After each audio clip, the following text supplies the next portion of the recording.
this greengrocers in a town not far away from here, and I was in this greengrocers, and there's this box of sort of dodgy looking wonky vegetables, and there was this carrot, and it was, for those of a certain age who grew up in the UK, you might remember there was a program called That's Life, run by Esther Rantzen, and they used to have a parade of unusual vegetables, most of which looked sort of vaguely suggestive and rude.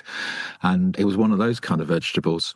It was a carrot. So I bought this carrot, and I went to the desk, and the guy at the desk and I had this giggle about this carrot. No words were exchanged, just this, like, that's a really weird carrot kind of look.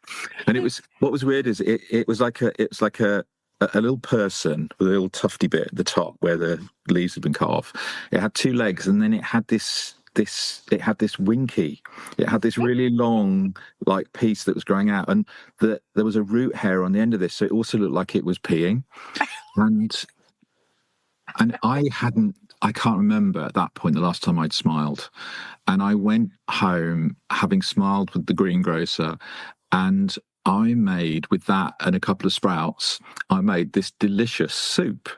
But as I was preparing the soup, I just couldn't stop giggling about this weird wonky vegetable thing. And unbeknown to me, it was planting a seed, because it was a very pivotal sort of transition moment.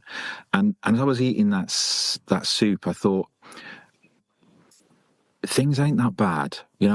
If I can go to the greengrocers, have a giggle, and make a delicious soup from practically nothing, then there's hope. There's possibility.